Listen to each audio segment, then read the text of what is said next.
자, 오늘은 예수님의 예루살렘 입성을 기념하는 종료주일로 드리고 있습니다. 종료주일은 예루살렘 백성들과 이스라엘 백성들이 예수님을 맞아 종려나무 가지를 흔들면서 호산나 호산나 다윗의 자손이여 주의 이름으로 오시는 이여 호산나라고 외치면서 예수님을 열렬하게 환영했던 그 시간을, 그 때를 기억하는 주일입니다. 그런데 이 종료주일은 참 특이한 주일입니다. 왜냐하면 기쁜 날이면서 또 슬픈 날이고 또 기대의 날이면서 또 실망의 날이기 때문에 그렇습니다. 이 날이 기쁜 이유는 무엇이냐면 예루살렘의 모든 백성들이 예수님이 자기를 구원해 줄 구원자로 인정하고 그를 기쁘게 맞았기 때문에 기쁜 날이며, 또한 슬픈 날인 이유는 무엇이냐면 그럼에도 불구하고 예수님께서 걸어 들어가시는 예루살렘 길은 영광의 길이긴 하지만 그러나 고난의 길이요 또 고통의 길이고 십자가 죽음의 길이었기 때문이었습니다. 또 이날은 또 기대의 날이기도 했습니다. 왜냐하면 예수님을 이스라엘 백성들은 왕 세워서 독립된 로마에서 독립하는 새로운 이 다윗 왕국이 세워질 것으로 기대했던 날이고요. 하지만 안타깝게도 이 날은 또 실망의 날입니다. 왜냐하면 예수님은 그 이스라엘의 왕이 아니라 하나님 나라를 세우기 위해 이 땅에 오셨기 때문이라는 것이죠. 이렇게 같은 날 같은 시간에 같은 예수님을 두고 예수님 자신과 또 이스라엘 백성들이 다르게 생각하는 이유가 무엇이었을까요? 그 이유는 이스라엘 백성들이 생각하는 다윗의 자손의 개념과 예수님 자신이 생각하는 다윗의 자손의 개념이 틀렸기 때문이라는 것입니다. 예루살렘 백성들은요, 낙이 타고 그 예루살렘으로 입성하시는 예수님을 보고 정말 크게 환호했습니다. 호산나 호산나 다윗의 자손이여 하나님의 이름으로 오시는 이여 호산나 호산나 외치면서 예수님을 열렬히 맞았어요. 호산나라는 뜻이 무슨 뜻이냐면 구원하소서라는 뜻을 가지고 있습니다.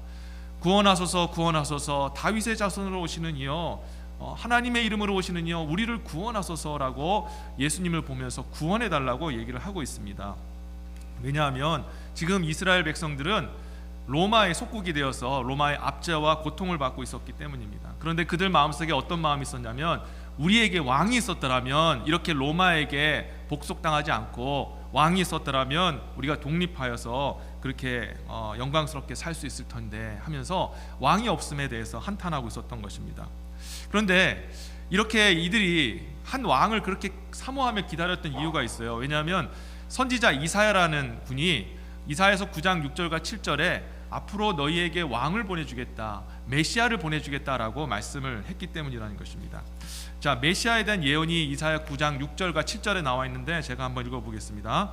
이는 한 아기가 우리에게 낳고 그 아들을 우리에게 주신 바 되었는데 그 어깨에는 정사를 메었고 그 이름은 기묘자라 모사라 전능하신 하나님이라 영존하시는 아버지라 평강의 왕이라 할 것임이라. 그 정사와 평강이 더함이 무궁하며 또 다윗의 위에 앉아서 그 나라를 굳게 세우고 자금 이후부터 영원토록 공평과 정의로 그것을 보존하실 것이라. 만군의 여호와의 열심히 이를 이루시리라. 아멘. 자, 이사야 말씀에 의하면 메시아가 곧 온다는 것입니다. 아수르와 바빌로니에서 나라가 멸망을 당하고 그 다음에 그리스 로마에 의해서 이렇게 압제를 당하고 핍박을 당했던, 나라의 주권을 잃고 한 나라의 제국의 복속이 되어서 이렇게 살던 이들에게 이사야 선지자를 통해서 이스라엘 백성들이 소망을 갖게 된 거예요. 이제 어느 때가 오면 우리 이스라엘을 독립시킬 새로운 다윗 왕국을 세울 메시아가 오게 된다라고 기대하면서 그 메시아를 기다렸던 것입니다. 근데 그 메시아는 어떤 그 왕이냐? 나라를 다윗의 왕국을 굳게 세울 뿐만 아니라 지금부터 영원토록 공평과 정의를 행하는 그런 왕이다라고 하였습니다. 한 나라의 왕이 공평과 정의를 행하면 그 나라 백성들이 얼마나 행복하겠습니까? 그런데 더더욱 이 이스라엘 백성들이 메시아를 기다렸던 이유는, 자 보시면 7절 마지막 절에 보면 만군의 여호와의 열심히 이를 이루시리라라는 기록의 말씀이 있기 때문이라는 거죠. 이게 무슨 말입니까? 하나님께서, 여호와 하나님께서 그 누구보다 메시아가 세워지기를, 이스라엘의 다윗의 왕권을 가진 왕이 세워지기를 간절히 바라고 있다. 하나님도 바라고 예루살렘의 그 모든 백성도 바라고 있기에 그렇게 메시아를 기다렸던 거죠. 자, 그런데 예수님께서 공생의 3년 사역을 하시면서 메시아라는 증거를 너무 많이 보여주셨습니다. 3년간 크고 작은 그런 기적과 이적을 행하시면서 적어도 이분이 사람이 정말 그냥 인간이시지만 하나님께서 보내신 특별한 분이라는 것을 사람들이 다 알고 있었던 거죠.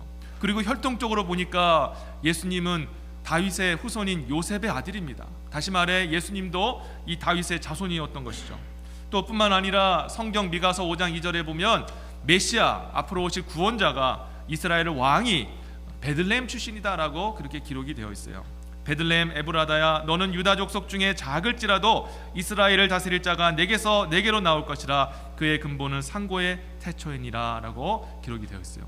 예수님을 보니까 예수님이 진짜 베들레헴 출신인 겁니다. 그러니까 딱딱 맞아 떨어진 것이죠. 그리고 예수님께서 예루살렘에 입성할 때 나귀를 타고 입성을 하셨습니다.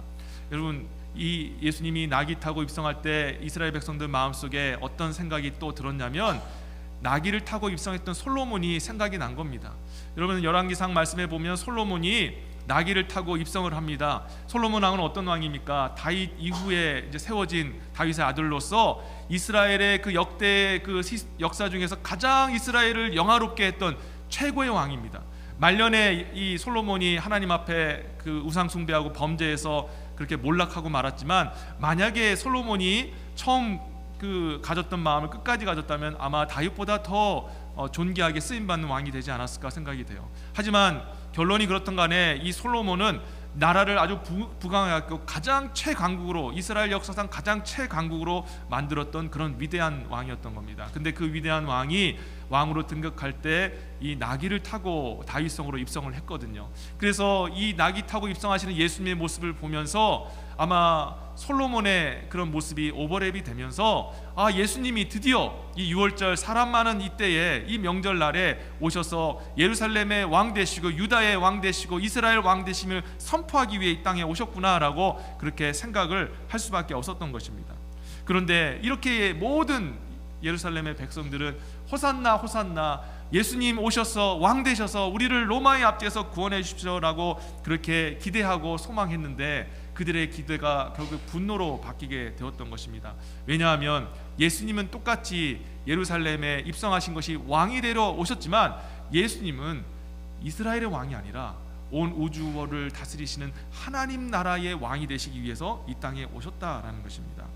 여러분, 같은 왕인데 왜 예루살렘 이스라엘 백성들은 예수님을 인간의 그런 왕, 그리고 정치적인 왕, 물리적인 왕인 이스라엘 왕으로만 생각하고 우리 예수님은 왜 하나님의 나라의 왕이 되려 하셨을까? 그 이유는 이스라엘 백성들이 이 이사야의 그 메시아 예언을 제대로 받아들이지 않았기 때문이라는 겁니다. 방금 읽으신 9장 6절과 7절에 보면 6절 말씀에 이런 말씀이 기록되어 있지 않습니까? 이는 한 아기가 우리에게 낳고 아들을 우리에게 주신 바 되었는데, 이제 여기까지 이해가 되는 거예요. 아들을 주셨다. 한 아들이 다윗 왕가의 한 아들이 태어난다, 이해했습니다. 그런데 그 다음 구절에 뭐라 기록됐냐면 그 어깨에는 정사를 메었고 그 이름은 기묘자라 모사라 전능하신 하나님이라 영존하시는 아버지라 평강의 왕이라 할 것입니다 라고 기록되어 있어요. 지금 이사야 선지자가 뭐라고 예언했냐면 너희를 다스릴 왕이, 메시아가 올 것인데 그 왕은 인간이 아니라 뭐라고 나왔습니까? 전능하신 하나님이라 라고 기록되어 있어요. 하나님이 너희의 메시아다, 하나님이 너희의 왕이 될 것이다 라고 그렇게 분명히 기록이 되어 있었다는 것입니다. 그런데 이스라엘 백성들은 이 구절을 무시한 거예요. 그리고 그 뒤에 있는 구절, 그것만 바라본 것입니다. 여러분, 왜 이스라엘 백성들이 하나님의 왕됨을 거절했을까요? 지금까지 이스라엘 백성들이 명목상 속으로는 우상 숭배하고 음란을 저지르고 악행을 저질렀다 할지라도 겉으로는 그래도 하나님을 왕으로 섬기지 않았습니까? 하나님을 섬기고 하나님을 오직 자기들의 신으로 모시면서 그렇게 나름대로 제사도 하고 율법도 지키면서 살아왔어요. 근데 그렇게 하나님을 왕 삼고 왔는데 자기들이 생각할 때 하나님이 왕 되었음에도 불구하고 결론이 뭐냐라고 그렇게 반문하고 있는 거예요. 왜? 어떤 결과가 이루어졌습니까? 하나님을 왕 세워서 모시고 왔는데 평안과 기쁨이 있는 것이 아니라 오히려 하나님의 징계와 심판이 임했고, 그리고 남과 북으로 나라가 쪼개졌고, 북이스라엘은 아수르에, 남유다는 바벨론에 무너지고, 그리고 또 바벨론 포로 생활이 이제 끝나고 나서 이제 좀 평가하는 그 순간에 또 그리스가 와서 자기들을 통치하고, 그리스의 압제와 통치가 끝나니까 로마라는 제국이 또 세워져서 또 그 이스라엘을 괴롭히고 고통스럽게 하고 있더라는 것입니다. 여러분, 그러다 보니까 이스라엘 백성 마음속에 하나님에 대한 불신이 생긴 거예요. 하나님이 왕 되어서는 안 된다. 반드시 우리를 통치할 왕은 인간이 왕이 되어야 된다면서 분명히 이사야 선지자는 메시아가 전능하신 하나님이다, 하나님으로 오시는 분이시다 라고 얘기했는데 그것을 거절한 것입니다. 다시 말해 하나님의 왕되심을 거절하고 인간 왕을 세우려 했던 것이죠. 그때 이스라엘 백성들은 간절히 기대했던 것입니다. 이 인간으로 오신 눈에 보이는 예수님을 바라보면서 이 인간 예수님이 이 유대인의 명절인 유월절, 여러분 유월절이 어떤 명절인가요? 이스라엘 백성들에서 가장 큰 명절입니다. 온 땅에 있는 이스라엘 백성들이 다 한자리에 모이는 때입니다. 왕으로 선포하기 딱 좋은 때입니다. 얼마나 기대했겠습니까? 이제 예수님께서 오셔서 내가 다윗의 자손이고 내가 끊어졌던 그 다윗 왕국을 새롭게 시작할 그런 새로운 왕으로 등극하겠다, 이제 내가 로마에 대항하여서 독립을 하겠다라고 선포만 하면 이제 모든 백성들이 함께 그 자리에서 일어나서 독립전쟁을 하고 이제 새로운 이스라엘 왕국이, 다윗 왕국이 세워질 찰나였어요. 그럴 때 어떤 일이 벌어졌습니까? 자신을 왕으로 선포하고 그 다음 이스라엘을 나라를 세워야 될 그 예수님이 뭐라고 선포했냐면, 나는 이 땅에 이스라엘 너희 나라를 세우려 온 것이 아니라 하나님 나라, 눈에 보이지 않는 하나님 나라의 왕으로 등극하기 위하여 이 땅에 왔노라 라고 그렇게 선언하셨던 거예요. 그 모습을 보고 예수님을 얼마나 사람들이 실망했겠습니까? 예수님, 우리는 당신을 메시아로 알았습니다. 당신이 이 땅에 와서 왕으로 등극하시고 우리의 왕 되면 우리가 로마의 압제에서 벗어날 수 있었을 텐데 어찌하여 당신은 그것을 포기하고 눈에도 보이지 않는 하나님의 나라의 왕권을 세우겠다고 합니까? 라고 예수님을 향해서 실망했던 것입니다. 기대가 크면 실망이 크다라는 그 말과 같이 호산나 호산나 다윗의 자손으로 오시는 이여라고 우리를 구원하소서라고 했던 그 호산나의 외침이 그 예수를 십자가에 달아 죽게 하시오, 예수를 죽게 하시오라는 그 예수를 저주하는 입술로 그렇게 변질되고 말았던 것입니다. 여러분, 호산나가 왜 십자가에 못 박으시오라는 말로 바뀌게 되었을까? 그들은, 이스라엘 백성들은 하나님을 왕 세우는 것을 싫어했기 때문이라는 것입니다. 하나님이 왕 되시는 것을 거절했기 때문이라는 것입니다. 하나님이 왕 되어서는 안 된다, 인간이 왕이 되어야 된다, 우리를 다스릴 자는 오직 인간이어야 된다라는 것을 포기하지 않았기 때문이라는 것이죠. 성도 여러분, 저와 여러분을 다스리는 왕은 누구입니까? 인간 왕입니까? 육체를 가진 내 자신입니까? 아니면 육신의 몸을 입고 이 땅에 오셨으나 본질은 하나님이신, 전능하신 하나님이신 예수 그리스도가 여러분의 왕이십니까? 여러분, 누가 왕이냐에 따라서 우리의 그 걷는 그 신앙의 여정, 믿음의 길이 그 결과가 완전히 틀려지게 된다는 것을 여러분이 기억해야 합니다. 인간 왕을 섬기고 나를 왕으로 삼으면 결국 멸망할 것이나 온 세상과 우주 만물을 통치하시는 참된 왕이신 예수 그리스도, 이 땅에 오신 육신을 입으신 하나님이 우리를 다스리면 그 마지막에 성공하고 영광에 이르게 될 줄 믿으시기를 바랍니다. 하나님께서 우리에게 보내주시면 약속하셨던 메시아는요, 이사야 선지자에도 분명히 선언했지만 인간이 아니라 바로 전능하신 하나님이십니다. 육체의 몸을 입고 이 땅에 오셨으나 본질은 하나님이신 예수 그리스도가 바로 이 땅에 보내진 메시아 되신 줄 믿으시기를 바랍니다. 메시아가 우리의 왕이시기에 우리의 왕은 예수님 뿐이라는 거예요. 자, 그런데 그 예수님이 어떤 나라의 왕이 되셨습니까? 육체의 그 물리적인 정치적인 그 이스라엘이 아니라 온 우주와 열방을 통괄하시는 하나님 나라, 눈에 보이진 않지만 존재하는 하나님 나라의 왕으로 이 땅에 오셨다는 거예요. 그리고 예수님께서 우리에게 생명 주시고 십자가 달려 죽으심으로 저와 여러분들에게 구원을 주시면서 저와 여러분들을 하나님 나라의 백성이 되게 하신 줄 믿습니다. 그래서 우리는 이제 하나님 나라 백성이 되었기 때문에 무엇을 쫓아 살아야 됩니까? 육신이 아니라 육신의 나라의 그런 방법과 가치와 그런 기준을 쫓아 살아가는 존재가 아니라 이제는 하나님 나라의 기준에 합당하게 육의 것을 쫓는 것이 아니라 영의 것을 쫓는 사람들이 되어야 된다는 것입니다. 갈라디아서 5장 24절과 25절에 사도 바울이 이렇게 선포했죠. 그리스도 예수의 사람들은 육체와 함께 그 정과 욕심을 십자가에 못 박았느니라. 만일 우리가 성령으로 살면 또한 성령으로 행할지니. 아멘. 저와 여러분들은 하나님의 자녀가 되었습니다. 눈에 보이진 않지만 실존하는 하나님 나라 백성이 되었다는 거예요. 영의 것을 추구하는 사람이 되어야 됩니다. 육신의 것들은 늘 십자가에 못 박는 저와 여러분 되시기를 바랍니다. 그것은 세상같이요, 세상 육체의 왕이 다스리는 방식입니다. 우리는 그러나 이제는 육신으로 사나 본질적으로는 하나님께 속한 하나님 나라 백성이기에 우리 육신의 것은 못 받고 성령으로 이제는 성령을 쫓아 영의 것을 쫓아 살아가야 된다는 것이죠. 로마서 8장 12절과 13절에도 이렇게 사도 바울이 선포했습니다. 그러므로 형제들아, 우리가 빚진 자로 돼 육신에게 져서 육신대로 살 것이 아니니라. 너희가 육신대로 살면 반드시 죽을 것이로되 영으로서 몸의 행실을 죽이면 살리니. 아멘. 우린 영에 속한 사람이기 때문에 하나님의 방식대로 예수 그리스도의 말씀에 순종하며 살면 사는 줄 믿으시기를 바라겠습니다. 자, 그런데 오늘 잠깐 본문을 다시 한번 돌아보겠는데요, 오늘 본문에 두 명의 소경이 나오지 않습니까? 이 두 명의 소경이 예수님에 대한 소문을 들은 겁니다. 예수님은 죽은 자도 살리고 눈 감은 자도 뜨게 하시는 전능하신 분이시다, 그런 분을 들었습니다.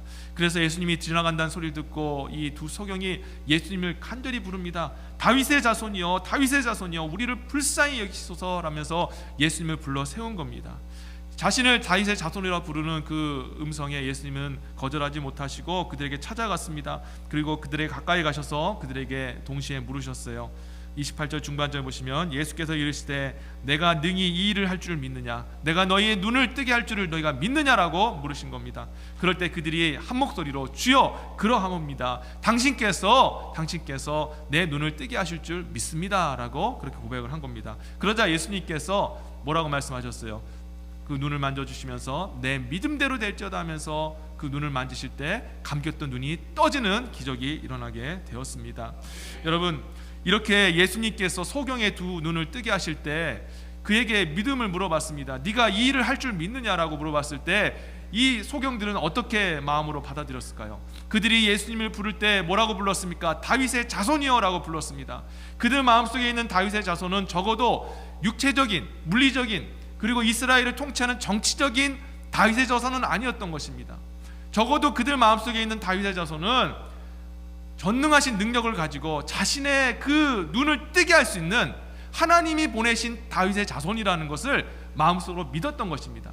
예수님께서 그 두 봉사에게 확인했던 믿음이 바로 그것입니다. 네가 다윗의 자손이라고 나를 불렀는데 내가 이 땅을 물리적으로 정치적으로 통치하는 이스라엘 왕으로 나를 믿느냐, 아니면 전능한 하나님으로 나를 믿느냐라고 물으신 거예요. 그때 그들이 뭐라고 답했습니까? 당신께서 전능하신 하나님으로 다윗의 자손으로 이 땅에 오신 것을 내가 믿습니다. 당신은 하나님이시고 나의 왕이십니다라는 것을 그가 믿음으로 고백했을 때 내 믿음대로 될지어다 라고 그렇게 주님께서 고쳐주시는 놀라운 역사가 일어나게 되었다는 것입니다. 아이러니하게도 눈에 아무것도 보지 못했던 이 소경들은 예수님이 누군지 제대로 봤고, 그리고 눈을 떴던 사람들은 예수님을 제대로 보지 못했던 것입니다. 성도 여러분, 오늘날 저와 여러분들을 다스리고 있는 왕은 도대체 누구입니까? 육신의 어떤 힘이 있는 그런 권세 잡은 자들입니까? 아니면 나 자신도 통제하지 못하고 그렇게 연약한 가운데 나아가고 있는 내 자신이 나의 왕입니까? 호산나 호산나 다윗의 자손이여 외쳤던 그 외침이 이제는 정말 살아계신, 이 땅에 오신 살아계신 예수님, 전능하신 하나님이신 예수님을 외쳐 부르는 그런 놀라운 그런 은혜가 저와 여러분 가운데 임하시기를 다시 한번 주의 이름으로 축원합니다. 이제 제가 말씀을 맺도록 하겠습니다. 예수님께서 우리에게 보내주마 약속하신 임금은 사람이 아니라 전능하신 하나님, 육신의 몸을 입고 이 땅에 오신 예수 그리스도라는 것을 여러분이 기억하시길 바랍니다. 우리는 하나님 나라에 속한 그런 백성들입니다. 예수님은 이 세상뿐만 아니라 온 우주를 통치하시는 하나님 나라의 진정한 왕 중의 왕 되십니다. 우리 눈으로 볼 수는 없고 또 영안으로만 볼 수 있는 그 하나님의 나라이지만 그 나라는 반드시 존재하고 그 우주의 왕 되신 예수님께서 권세와 능력으로 통치하시는 나라가 바로 하나님의 나라라는 것을 여러분이 기억해야 합니다. 그렇기 때문에 우리는 이제는 육신에 살면서 하나님의 나라를 위해서 영의 것을 추구하면서 살아가야 합니다. 그런데 그 일이 헛된 것이 아닙니다. 왜 헛된 일이 아닐까요? 세상 사람들은 우리에게 비난합니다. 너희는 어찌하여 눈에 보이는 것을 쫓아 살지 않느냐? 지금 눈에 보이는 것들을 취하면서 그것을 얻으며 살기에도 정말 시간이 없는데 가서 많은 것들을 취하고 얻어야 네가 이 세상 살면서 그래도 사람들 앞에서 인정받고 그렇게 풍성하게 살 것 아니냐? 그런데 너희는 왜 눈에 보이지 않는 것들을 추구하며 사느냐라고 우리한테 반문하고 우리를 비난할지도 모르겠습니다. 그런데 여러분, 우리는 그럼에도 불구하고 눈에 보이지 않는 하나님의 나라, 영의 것들을 추구하며 살아야 됩니다. 왜냐하면 하나님의 나라는 지금은 눈에 보이지 않지만 예수님이 오시면 반드시 눈에 보이시는 현실의 나라, 현존하는 나라로 임한다고 분명히 성경에 기록되어 있기 때문이라는 것입니다. 요한계시록 21장 1절과 2절에 보면 반드시 이렇게 임하게 된다라고 기록이 되어 있어요. 또 내가 새 하늘과 새 땅을 보니 처음 하늘과 처음 땅이 없어졌고 바다도 다시 있지 않더라. 또 내가 보매 거룩한 성 새 예루살렘이 하나님께로부터 하늘에서 내려오니 그 예비한 것이 신부가 남편을 위하여 단장한 것 같더라. 아멘. 이게 무슨 말이에요? 지금은 눈에 보이지 않는 그 하나님의 나라, 우리가 지금 하나님의 나라를 위하여 영의 것들을 추구하면서 영의 그 가치를 위해서 살아갈 때 사람들은 비난하면서 이 무식한 사람, 어리석은 사람 그러면서 우리를 비난할지 모르지만 그게 아니라는 거예요. 왜? 하나님의 나라는 예수 그리스도 오시는 그날 이 땅에 다시 우리가 눈으로 볼 수 있고 손으로 만질 수 있고 몸으로 체험할 수 있는 현존하는 실존하는 나라로 임하게 될 것이다 라고 말씀하셨기 때문이라는 것입니다. 그러므로 승리하는 자는 누구입니까? 세상 사람입니까? 아니요, 바로 저와 여러분들 예수 그리스도를 왕삼아 비록 지금은 눈에 보이지 않는 그 가치를, 하늘 가치를 쫓아가는 사람이지만 바로 우리가 나중에 승리하는 자가 될 것이다 라는 것을 믿으시기를 바랍니다. 예수님은, 하나님은 우리에게 왕을, 인간 왕을 주신 적이 없습니다. 절대 우리 자신과 우리 가족과 우리 교회와 우리 나라와 민족과 열방이 절대 눈에 보이는 정치인이나 권세자나 내 자신을 왕으로 섬길 수 없습니다. 오직 왕은 오직 전능하신 하나님으로 오신 육신을 입으신 예수 그리스도밖에 없는 줄 믿으시기를 바랍니다. 그리고 그 나라가 반드시 오기에 저와 여러분들을 우리 예수 그리스도가 왕 되심을 확신하고 기뻐하며 기대하면서 오늘도 육이 아니라 영으로 심고 하나님의 사람으로 그렇게 살아가는 그런 모든 성도님들 되시기를 주 예수의 이름으로 축원합니다. 아멘. 기도하겠습니다.